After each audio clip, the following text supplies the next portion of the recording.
You looking nervous. You all right? Where am I supposed to be looking? Just look at me. Oh, okay. Focus on me. Okay. What's up, everybody? Howard, I'm just so happy to have you as a guest because Thank you. when we talk about us living in color and how even talking about like trying to build something when we talk about community when it comes to outreaching to the diaspora of LGBTQ and Black people, you are one of those main pillars of that. You are such a leader. So I'm so happy to have you here. Thank you. Yeah, you know how to, make chocolate man blush. Okay, see, that's what I do. But even like your story, people see you as a dancer, right? As a Right. choreographer, Okay. right? Yes. But I want people to know about you. We want to know more about you, right? Okay. So I'm gonna ask you some questions. Period. Okay. I'm with it. I'm an open book. Okay. So I'm an open book, so you can ask me anything you want to ask me. Okay. So let's start off. How did Koach T come about? How did Coach come about? Man, honestly, it's interesting because I really don't know. So I was Tyrone. I moved to LA to pursue my dreams. And when I moved to LA, I changed my name to TJ, which is Tyrone Jr. And because I wanted to be different. Like in Seattle, I was known to be very snappy, very short, like a little crazy, get everybody together. But I wanted to be known as a nice guy. Like I was like, dang, I ain't never been a nice guy, right?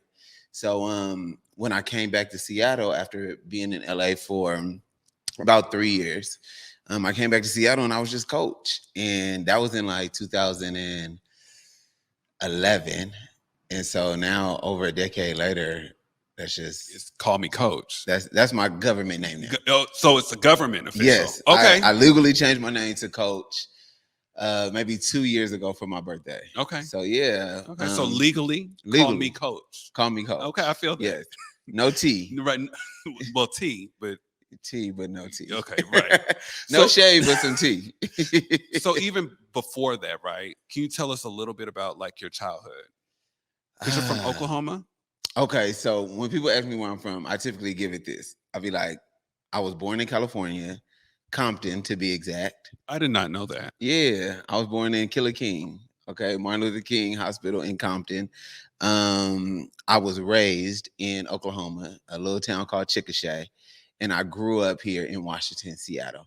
So that's how I say like born, raised, grew up. And so, but I've been in Seattle, man, like 22 years now. So it's for sure home. So, but just to tap back, like, yeah, born in California. My mom left when I was about 1 and moved to Oklahoma where her people was from. So and then I mean, it's hard to really break it down because I moved so much as a kid. Like from California to Oklahoma to Washington. Like I went to Dale Ridge Elementary School.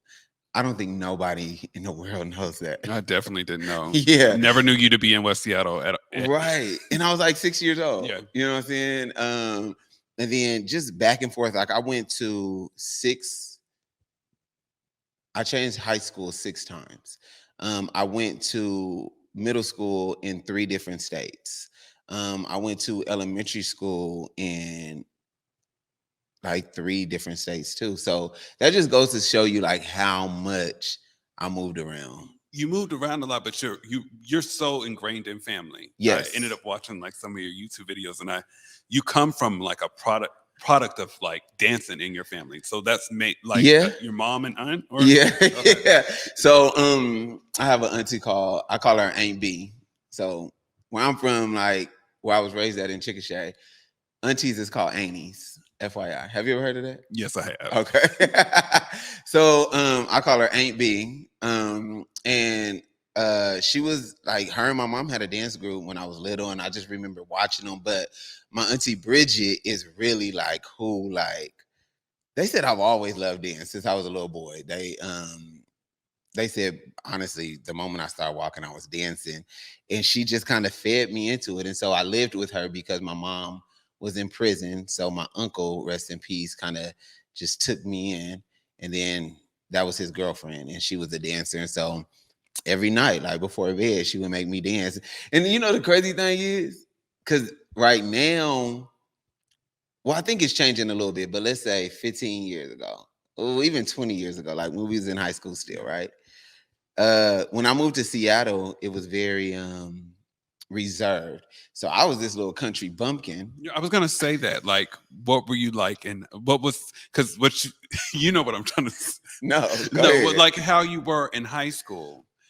Well, you describe how you were in high school. I'm interviewing you. I can't tell you about you. So, No, so just coming here, this little country bumpkin, and honestly, I did not see anybody dance like me outside, other than like Michael, Deshaun. Um, there was just a few that was really like getting down with it, like pee popping, legs on the wall. Like, but where I'm coming from, that's how everybody dance. And so my aunt, as a young boy, they didn't look at me as this little gay boy. They was like, this is what we do out here. This is what we do in the country. Like, boys twerked, boys bounced, like bounce music, bounce dance, bass music was a part of the culture. But until I came here, then people started to kind of like question my sexuality based off of how I danced.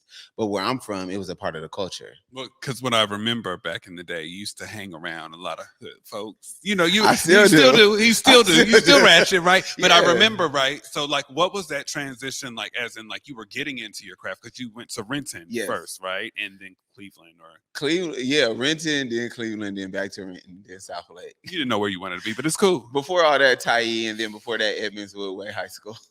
Okay. Well, what was that like? So are we really like asking in terms of like image and sexuality? I think a little bit of both. Okay. So as you see, like, this is really my image, but I'm more versatile now, right? So I think back then for me, and just being a gay dude back then, like, we were like the last Mohican of the, like, don't ask, don't tell. You know what I'm saying? Like, after us, child, they went crazy. All right. But and so for me, I actually did not. So at like 22, I moved to LA to pursue my career and my dreams and stuff. But it wasn't until that I really came into myself, like, unapologetically. And then I came back, child, I was a whole queen. Okay. Okay. And see, we're gonna get into that. So when we Yeah. come back, we will be discussing the evolution of Koach T. You are watching We Live in Color with Deaunte Damper. Hey guys, Basic Garden here. On September 18th, we're all going to Cheney Stadium for the Summer Sky Music Festival, featuring performances by Moneybagg Yo, Glorilla, Tory Lanez, Polo G, and more. Grab your tickets right now at Ticketmaster.com and use code Converge for a discount. Baseball is a beautiful game, especially when played in community. Earlier this summer, Baseball Beyond Borders took a powerful, eye-opening journey through the heart of the South, which included baseball, civil rights, and reconciliation. Our Young Kings hosted a baseball clinic at Jackson State University in Jackson, Mississippi, and hit the road to Montgomery, Alabama by way of the historic Edmund Pettus Bridge to visit the Equal Justice Initiative Museum and Memorial, all in an effort to ground our Kings in their history and find serenity in the sport they love to preserve the cultural legacy. Join Baseball Beyond Borders on September 27th for the premiere of our film, Reconciliation Tour, at T-Mobile Park's Ellis Pavilion from 3 to 5 p.m. Hear from those on the front line as well as special guests as we elevate our promise to bring healing through play. For tickets or to donate, visit baseballbeyond.org or check our social media platforms.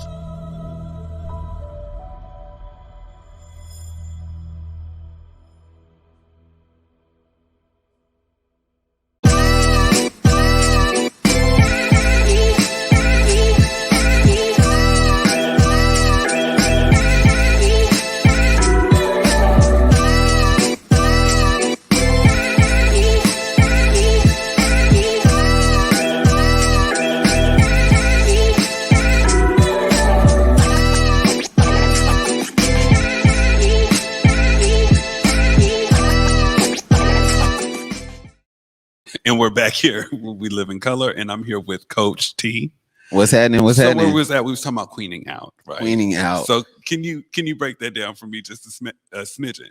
All right. So, like, so growing up, right? Like, I took care of my little sister. So, Dre's mom, so my sister Star, right? Because our mom was incarcerated. You know, our dads was wherever they were, and so like from the time I was in fourth grade, like I was literally like signing my grandma's signatures just to enroll us both in school.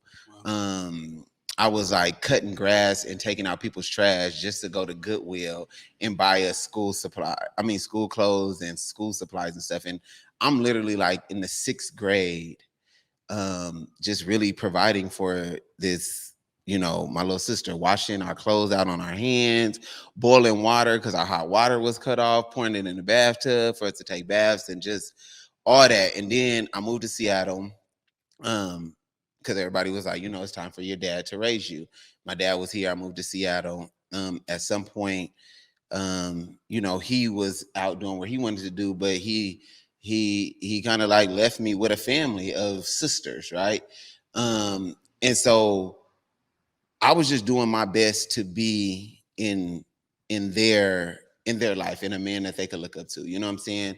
And then I started cutting up, and so now I have another whole set of like just being there for people, right? So I was just never there for myself. I didn't know what that was like. And then what? Well, not what, but like starting up, cutting up, Yes. like, well, come what 2004, that'll be 20 years you've been doing this, right? Yes. What was that experience starting out? Because I mean, keep in mind, we did have community people like Vatina and Miss Renee, who kind of like made sure we kind of kept dancing going on in community, right? Right. So then here you come, right? What was that experience like, let alone you working around your mentors and starting up a new thing? So, okay, so real quick, let's tap back, right? So I said all that to say, I gave that whole like rundown of me being there for everybody because you know, when you're there for everybody, you kind of forget to be there for yourself, right? So the whole point of me moving to LA was to figure out who I was for me and not who I was for my community. You know what I'm saying? Because I didn't know who I was without having to be what everybody needed me to be, right? So then moving to LA, I literally just got to find myself, and myself is a, you know, a piece of who I am today. I've matured, right? But it was that person that gets to get to understand like gay don't look one way. You know what I'm saying? And so I could look like this today. I could have on some hoochie shorts tomorrow. You know what I'm saying? I can have a man weave the next day. I can be bald head the next day. And that don't change who I am on the inside. You know what I'm saying? And so just tapping back in and just also embracing my masculinity, my feminine side, just all that, right? So I think the whole move to LA and me just living for myself for a few years allowed me to find myself. And then I came back and I was just like, what? Right, You know what I'm saying? Like, took over though. yeah. Because I mean, you guys had. Can you tell us some of the accomplishments that that cutting up has done? Oh my gosh. I'm very proud of cutting up. I'm very proud of the things that we've done.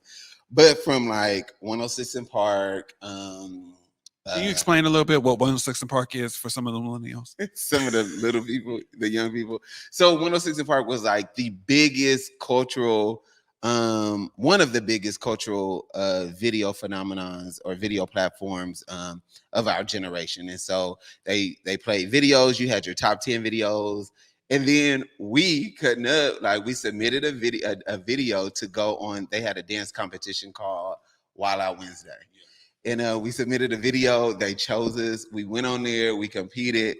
We did not win, but it was an amazing experience. So 106 in Park. We've done Apollo. We've done America's Got Talent. We've done everything in Seattle. Q93, Global Import Car Shows, if anybody remember those. Summer Jams, if anybody remember those. We do our own productions that sell out every year. I have dancers that has danced with Cardi B, Missy Elliott has done the VMAs. I have another dancer that has her own dance studio in Arizona. Like my dancers have went on to like just do so many dope things from cutting up it. So, and now we got our own studio. So that was like the latest. Right. And that's what I just, knowing the evolution and where everybody's came from, you're more than just a choreographer, right? Absolutely. At those times you were like a counselor, case manager. What was that like, helping these young children that are now adults like navigate through those spaces? It was actually hard, but people say I made it look easy, you know, like because I was still a kid. Honestly, the crazy part is when I started cutting up, I was maybe 19. And then I'm dealing with kids that are 15, 16, 17, but they all look up to me like this super grown man, right? But I was literally like 19. I didn't graduate on time. And so then I went back to South Lake. But I was literally like 19, sitting in classrooms just to make sure one of my dancers was going to graduate on time, and he didn't know how to act. So I'm like, okay, I'm coming up there and I'm sitting in your classroom at 19, you know, and he's a senior. Yeah. And I just graduated last year, but, you know, there's so many single women households in our community. And if mom is at work, I'm going to stand in, you know, I'm going to step in the gap. But once again, what that did was just, I don't regret it. I do not regret it. Like I love the things that I've done that I'm appreciated for doing. But it definitely made me forget about myself a lot. Okay. Yeah. I mean, but you've done a lot, right? Yeah. You also did the Teen Summer Musical. How long were you doing that for? So did you know I started out as a cosmetologist and a hairstylist? Oh, look. Yes, I remember. But okay, so I started out as a hairstylist in the Teen Summer Musical, and then I auditioned one year, but I was too grown, child. I had my own apartment. I couldn't be nowhere 9 to 5. Okay, getting paid not enough, right? So I was like, okay, I'm too grown. I gotta be. I was like, I can't do this. And so then I went to cosmetology school, got brought in as a hairstylist for the Teen Summer Musical, and then I moved. And then the year after I moved, Isaiah Anderson Jr., one of my mentors, he hit me. He was like, bro, will you come choreograph the Teen Summer Musical? I was like, I don't live there no more. He's like, I know. And I was like, you gonna fly me back? Like, nobody has ever like gave me like, for real, like, nah, you do this, like you dope type of treatment. And he flew me back, and that was in 2007. And man, the rest is history. I realized that you were doing it for so long. Yeah. So, you know, we were doing it. I did it for maybe like 2 or 3 years. And then the whole thing with the city and Langston not being a community center and whatever happened with Isaiah and his, you know, whether he stepped back or whether he didn't feel supported. So then we took a break. And then they realized, like, yo, bro, we got to bring the big dog back. So they brought Isaiah back, and he brought his dream team back, which was me, Michelle, and Danae. And I love that. I love the Teen Summer Musical. It's one of my favorite things to do all year.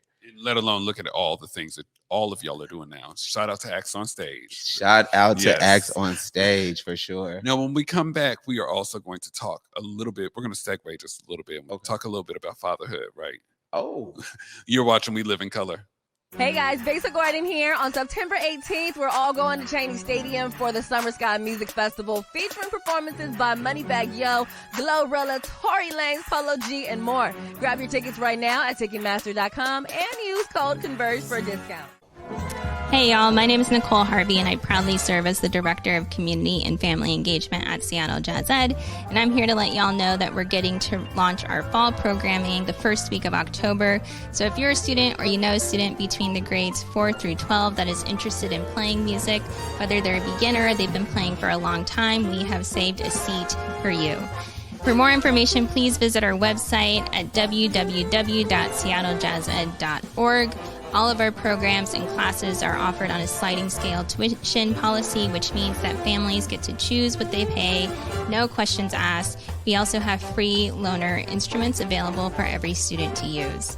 If you have questions, you're welcome to contact us via email or by phone at programs@seattlejazzed.org or 206-324-5299.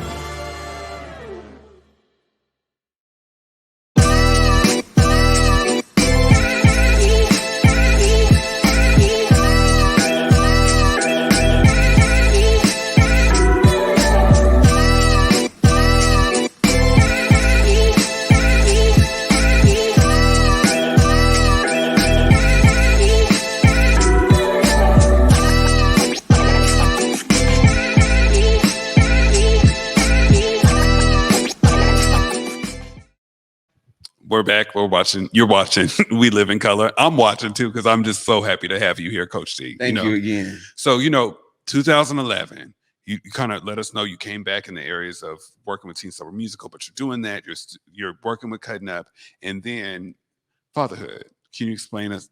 Let us know a little bit more about Handsome. Okay.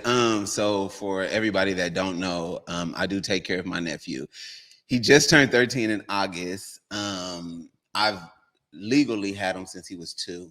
And so really I was living in LA, right? And so I was actually kind of getting fed up, right? Because coming from Seattle where I was just I was in the conversation of like one of the dopest dancers out here, right? And so then I moved to LA and that don't happen no more because now you're in a pool of all the dopest dancers. And so my what's it called? Confidence, right? My confidence was just getting shot because I was hearing no at every auditions. My car was getting towed. Like it was a lot, right? And so I had already made the conscious decision to move to Atlanta. I was like, okay, I'm out of here. Like I'm not meant for here, right? So I was like, okay, I'm gonna move to Atlanta. I had the date, and then Handsome was born. Oh, excuse me. And so instead of moving to Atlanta, I moved back home. Because I wanted to be there for him. You know what I'm saying? Like, my sister, was a really good mom, but I felt like every Black boy needed a father or a father figure. And I knew without me, he wouldn't have that. And so I made a choice instead of going to Atlanta to come back to Seattle. And like, that's my dude. You know what I'm saying? He turned 2. And if my sister ever watched this, no shade to you, but he turned 2 and came home with me and low-key never left. It was like, wait, what's going on? Go home. You know what I'm saying? Like, and he did it. And then 10 years later, or 11 years now. He's 13 now? Yeah, I still got him. And I cannot believe that that I've been a single dad for over a decade. Yeah, the question is too, like, how have you been able to balance that? I mean, Teen Summer Musical, Cutting Up, you were also working, at a local space, right? Yes, You were doing all of these things. How were you able to balance that? And I know that above all else, you were a father first. Yeah. So how? Honestly, I wish I had $1 for every time somebody asked me, like, how do you do it all? And I post everything on my Instagram. Yeah. So you'll see me be like, oh, it's in the morning, dropping Handsome off. And then you'll see me going to work. And then you'll see me getting off of work, picking Handsome up. Then you'll see me taking Handsome basketball practice. Then you'll see me going to dance practice. Then you'll see me going home and doing hair. And you're like, wait, what? But I really don't know. All I say is God. Like God is the only answer that I have ever come up with of like how I do it all. And let me just tell you, it's to the point where I'll be out somewhere doing something and I'll just happen to pull up at my house. And then one of my hair clients would be like, I'm outside. And I wasn't even going home for her. I was going home because maybe I left something, Yeah. And when I say like nobody but God, it's like that. Like I have so many times ended up where I'm supposed to be and wasn't even doing it on purpose. Yeah. And so, and honestly, also with Handsome's patience for me, like when we're getting ready for a show, like he will be at the studio till 10 o'clock, even though he got to go to school the next morning, right? And he ain't 8 because I've been in rehearsal for 4 hours, and he don't complain. And Handsome, if you watching this, I love you for that, and I really, really appreciate you. That's so sweet. Yes. I mean, I love watching you with your son, just that relationship. And I mean, as a parent, right? Have you gotten any pushback in those areas, right? People challenging you because of we do have this identity, we do live in this orientation. Oh man, honestly, no, like as far as like being a black gay man who's raising a black young man, like no, not completely, but it's really the people that's closest to you that kind of challenge you. Like Right. One day my dad had mentioned like the fact that I call him handsome, and I've called him handsome since the day he was born, and I was just like, no shade, bro, but you call me cuz, and you call me Right. like the N word, you know what I'm saying? Like, but and just someone for me, that grew up dark skinned, grew up poor. I was chubby. My mom, my family was just, consumed by substance abuse and jails. And I wanted to give I wanted Handsome to hear affirmation or a word of affirmation every day of his life. And that's why I named him Handsome. You know what I'm saying? Because I grew up feeling ugly, to the point where as a kid, I tried to take a bath in bleach, thinking it was going to make me lighter. And I burnt my skin. You know what I'm saying? Yeah. And I just wanted, no matter where he was in life, I wanted him every day to hear something good about himself, which was that he's handsome. And he's so much more than that, but that's the bare minimum that I chose to do at that moment when I seen him, because actually all babies are ugly. But You need to stop. but I wanted him You need to stop. You to cannot. know No, you cannot. that he was gonna grow to be handsome. That baby got some cute shoes, but yeah, Right. He has some cute shoes. Hey, my baby pretty. Okay, girl. That's But some good hair. that is powerful, Thank you. and let alone like who you are now. Yeah. Because you are handsome. Thank me. Yes. We'll be right back after these I know messages. You're that's watching right. where we live in color. Basically, fam, believe in giving. Like, we have to be willing to give more, and people seem to always think giving means money, but nah, bro. It's like you can give time, you can give understanding, you can give access, you can give a listening ear and an open heart. You can give and share your God-given gifts and talents, but you just got to give. Hey guys, Basic Garden here. On September 18th, we're all going to Cheney Stadium for the Summer Sky Music Festival, featuring performances by Moneybagg Yo, Glorilla, Tory Lanez, Polo G, and more. Grab your tickets right now at Ticketmaster.com and use code Converge for a discount.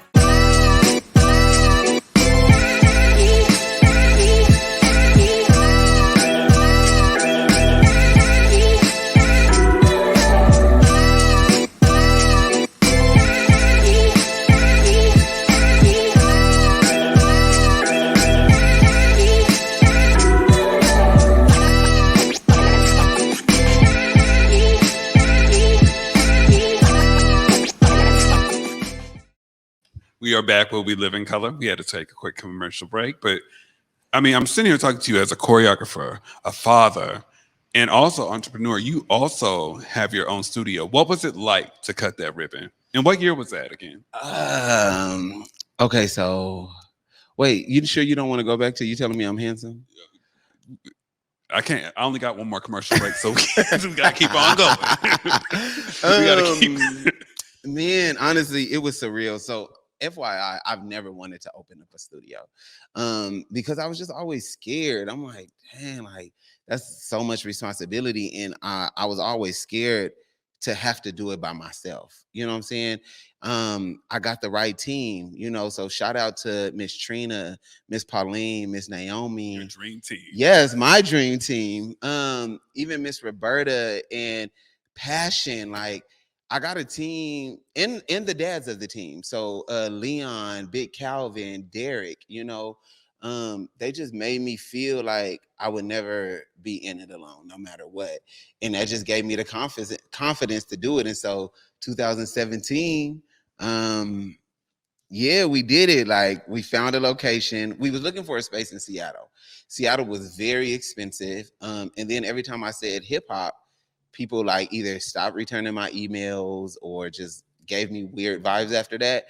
And then the further out I went, Kent, they was like, yeah, come on. And then I went to Des Moines and they was like, please bring some color up in this city. And that area is usually just a whole bunch of white folks. Oh, white folks. Yes. But they're so open, let alone that restaurant next door is the bomb. Yes. I can't remember what it's called. Jack's. Okay. Yeah, shout out to Jack's Country Breakfast. They are really good. But yes, Des Moines have completely welcomed us with open arms. And yeah, I don't have no complaints. And so since then, like even through the pandemic, we what's it called? Renovated? Yeah, we renovated. Grand reopening? You was about to say it. Go ahead. Say grand. Go ahead. Right. We grand reopened. We renovated our space. And like for real, that's simply based off of the community and the parents at the time. Like they really carried the studio on their backs through that pandemic. And how is it that so are you just teaching youth? Or are you just teaching youth dance classes, or do you have other classes? Because I heard of some other classes, y'all. Yeah, we be getting it in. So, of course, I got the beginner youth, and then I got the teenagers. And for the grown-ups, we do this class called Sensual Aerobics, and I do them once a month. It's 21 and up. Have you ever been to one? I'm like a Britney Spears dancer, so I do one of these numbers. That's all. I feel like you really came to a class before. Oh, I did come. Yeah. Remember they was like, you sit on the side. Remember, I did come. I know. I remember you sweating profusely. I was in the back. It was a long night before. I was out. So yeah, I work with everybody, and we actually have cutting up auditions for Massacre. Have you ever? I've been to a Massacre? Yes. So Massacre is our annual cutting up show, which is a dope dance showcase for the city, and for the outside dance communities to be in my world and know how dope my community is. You know what I'm saying? And so we got auditions for that this Sunday at 3:00. My beginner dance session starts the Saturday after that.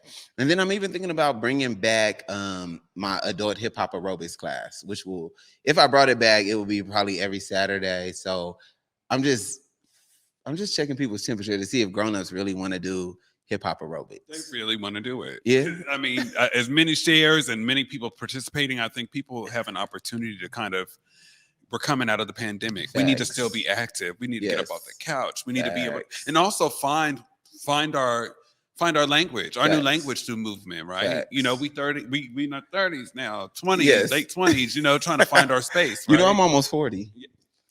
But you gonna do a plug for your birthday, or we gonna wait? We'll wait for that. December 10th, Sagittarius. But you party all through the year, and then like for the past 4 years, well, at 5, you've been working with Pacific Northwest Pride. Can you tell us a little bit more about that? It's crazy, right? Because we're in the age now to where we cannot just be the people that show up. We got to be the people that are involved in these boards and in these plannings and in the idea giving. But I'm always a little scared to step in spaces like that, honestly, because I have a takeover spirit. You know what I'm saying? I have a helping spirit, and then a natural, leader personality, right? And so I just tried to tread lightly, but Northwest Black Pride completely came to me and was like, yo, we love what you do. We see what you do. Can you do that for us? And I was like, yeah, I could do it for anybody. So they just trusted me. And we've been doing these parties called Lituations, where I call them FUBU parties, for us, by us. You know what I'm saying? Because the reality is there's not a lot of Black safe spaces for the LGBTQ here in Seattle, where the security look like us, the bartenders look like us, the host, DJ, the partiers, the music, everything is just for us at our parties. And so the next one is October 24th at Julia's on Broadway. So we're bringing it to Capitol Hill. Yeah, and I'm excited. And shout out to Northwest Black Pride.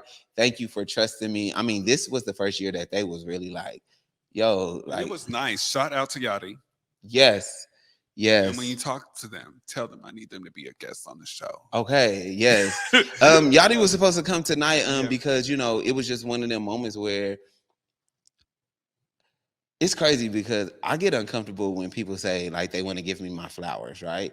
And that's just a little, just getting a little deep real quick, but that just has a lot to do with trauma, right? Because Absolutely.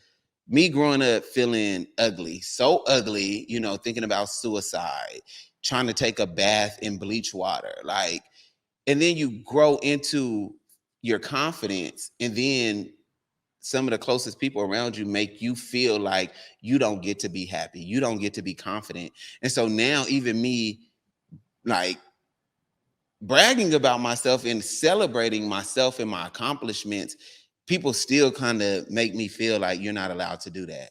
And so even when you was like, yo, I want to bring you here to give you your flowers, I was like, well, let me bring Yadi so I can give her flowers too at And the I same told you, time. and I told you no. Yeah. Because it's really important there's been so many times where you offer people space. Yes. There's you do constant community activism work that isn't noted, right? Right, Besides right. that, you're counseling people, you're a father, Yeah. and you deserve all the flowers that you get. You're a Thank part of you. all of these Thank you so much. different events. And it's like you get a time where you get tired. Yes. And I do, which segues into one of my next questions is, how do you feel sometimes, like, as we had Pride, some of our community members that are our allies, quote unquote, or even a part of our community, how does that feel sometimes when they don't show for you? And I know, and I want you to be transparent with that, because I know you feel away sometimes.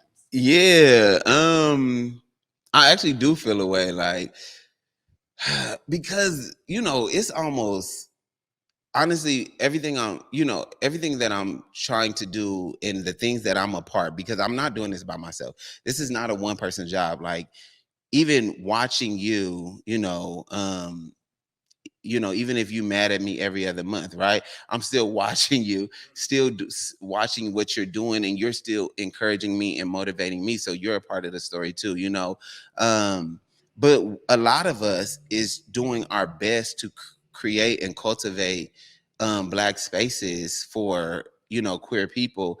And when you see people, like, no shade, but when I see people show up to the comeback into our place, into Queer Bar, every night, but will not show up to a Black event, like, it really, I'd be like, I be trying not to, like, go in on what people already feel about us, because I be rooting for us, even when people be like, the Black people in Seattle, this and that, I'll be like, no, we don't. Right. Like, stop playing. We don't. Stop we playing. don't. You know what I'm saying? But I even brought Milan here one time. Yeah. You know what I'm saying? Oh, I And, remember. like, and a lot of people didn't show up. And let me tell you what somebody said. One of the Black gays said, well, why did you just do it by yourself? And I was just like, no, he said, why was you the only one on the flyer? And I said, because I paid for it. And he was like, well, you should have made it a community thing and maybe more people would have showed up. I said, I did it for y'all. I said, and the reality is, I've never seen you on an Our Place flyer, and you're here every Saturday and Sunday. So then what? So, like, don't try to, like, use that as an excuse of why you was really hating. Yeah. So, and that's that. Okay. Well, I'm gonna ask you this too. How hold on, let me say one more thing about this situation. Okay. So then I was talking to another Black queer person after Black Pride, and there was a whole nother, like, festival the same weekend as Black Pride, which was extremely awkward, right? And extremely, like, weird. Because, and then they said they didn't know, right? Okay, child. But then had the nerve through all of this to say, well, if you want us to come, book us. And I was like, so you need to be paid to show up for Black people. And the reality is, I do, and I have been paid to make appearances, right? But I come to this, place week after week as a Black gay man, just to show you that I support you. Y'all ain't paying me to show up. And I actually bring people too. You know what I'm saying? But it's just like, y'all, I just want us to do better, for real. I want us to do better and be more intentional at showing up for each other without being booked. Anyways, keep going. What Oh, else? no. I would no. Is there more? I just no, but no. On a serious note, though, that's exactly why I wanted you to do the show for yourself, so I can ask exactly what people in the chat are thinking, as well as myself. How can people show up for you? How can people show up for me? Really, honestly, like literally just that, show up, right? If I'm putting on something, show up. Even if you can't make it, share, share it with other people in our community. If you can't make it and you want to be a part, because the reality is all this stuff that we doing costs money. You know what I'm saying? And there's been many a days where I have went completely broke and had to figure it out. You know what I'm saying? Just to do something dope for my community. And so if you're an ally, if you are one of my straight homeboys that you love T so much or you love Coach so much, and I'm having all these events and you ain't never bought a $10 ticket. Even if you like, I ain't with that, I don't want to come to the gay stuff, buy a ticket and donate it back. Yeah. You know what I'm saying? Send me a cash app and say, yo, if you want to donate this ticket to somebody out there, like, here you go. Like show up and be intentional, because people like me and you do. Yeah. I'm very intentional and do my best to show up for my community. LGBTQI plus BLACK. You know what I'm saying? And the BLCK is in front. Period. And that's a whole different. Black first. That's a whole different segue to a whole different conversation. Period. We will be back with the We Live in Color tribute, as well as some events. You're watching We Live in Color. Basically, fam, believe in giving. Like, we have to be willing to give more, and people seem to always think giving means money, but nah, bro. It's like you can give time, you can give understanding, you can give access, you can give a listening ear and an open heart. You can give and share your God-given gifts and talents, but you just got to give. Hey guys, Basic Gordon here. On September 18th, we're all going to Cheney Stadium for the Summer Sky Music Festival, featuring performances by Moneybagg Yo, Glorilla, Tory Lanez, Polo G, and more. Grab your tickets right now at Ticketmaster.com and use code Converge for a discount.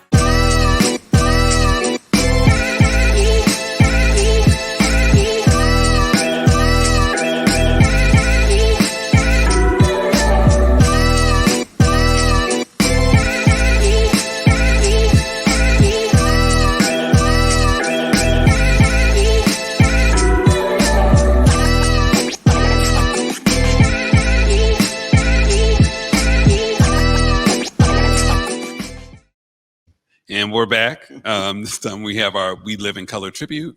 Tyrone, who would you like to tribute? What's the tribute? The tribute is when you salute people that you love. And so he sent me some pictures, and I pulled one person that I know that you love. Man, it would probably be, thinking about the pictures I sent you, it would probably definitely be my best friend, Dwayne. Yo, like, I love Dwayne. I love him so much. He has literally been like A1 since day one. Like, I remember meeting him at Cleveland, and he was just like, I overheard him like, yo, I want to start a dance team. And in my head, I'm like, child, because he was a big boy, right? I was like, this big boy cannot dance. And then I turned around, I was like, I'll help you. And ever since then, we have been inseparable. And shout out to Violet Ellington. She's the one that introduced me and Dwayne. And I think, like, I was like one of her guy best friends, and he was one of her guy best friends, and then me and him became best friends. So it's always a common laugh at the table, like, dang, y'all really both just left me and became rolled off in the sunset. And so, yeah, shout out to Dwayne. I love you so much, best friend. I'm so proud of you for just really stepping out on faith, because he lives in LA now and just really pursuing his dreams. He's done 2 carnivals, which is a show that I've never done, and I've always wanted to do it. And so he's doing things that I haven't done, and I just love it for him. Yes, and we love you, Dwayne, because remember, I was the first spokesperson for Marquis Seasoning. So were you? No. Oh, okay. I thought I was. So we do have some events. So Lituation is when? October 24th. October 24th. Yes. Tell people about who's going to be there. We got DJ Queen Koach on the ones and twos. We also got hosting D Dynasty. Alongside of myself, there's a community person named China, and she's actually going to be performing along with me. We're actually performing our new song called "We Outside." Yes, and so you've been recording. Yeah. People don't even know that about you. I remember you did do the song "Cry," and you did that in the midst of the pandemic. Yes, which was cool. Yes. So what can you tell us a little bit about "We Outside"? Well, you know what somebody calls it. Yes. But either BDE. way, yeah, BDE. Yes. Yeah. So Yes. can you tell us a little bit more about that song? Okay, so let me just say, I always thought I was too gay to rap. I was like, gay people don't rap, right? And then through the pandemic, now like we got the Little Nas X's, we had the Freaky Boys, we have Fly Young Red, we got Saucy Santana now. So Rico, yes. Oh my gosh, 7 Deep, like, you know what I'm saying? So now, and so through the pandemic, the challenge, the So Gone challenge came, and I did it, and like it went viral, and I was like, oh my gosh, I guess I'm not too gay to rap. so I don't know, it just woke a part of me up that I never even thought about, because I didn't think I could, because hip hop was not inviting to homosexuality, you know what I'm saying? And so I danced to it, but I thought that's as far as I was allowed to go, and people actually like my stuff too. You know what I'm saying? So no, I'm not trying to be a rapper. But so We Outside. This is your second song, so technically, It's kind probably of like yes. my fourth. Oh, okay. So yeah. So that's what it's giving. It's just giving. I'm a creative. Okay, so you are performing that at the Lituation. Yes. How often do the Lituations occur? Once a month, and we try to do it every third Saturday. And it's like I said, like it's a FUBU club night, produced by myself, alongside King and Kendrick, put on and sponsored by Northwest Black Pride. And so, yeah, like I said, it's at Julius this month on the 24th. So please come out. Like you said, how can people show up for me? Come to this, right? Come to this on October 24th. Watch me perform my song, We Outside. What does BDE stand for? I will not be talking about that live online, but I want to thank you very much for coming on the show today. Thank you so much. I'm very happy to have you here. Yes. Very happy to have you here. We'll be outside this weekend. Yes, in the meantime, everybody.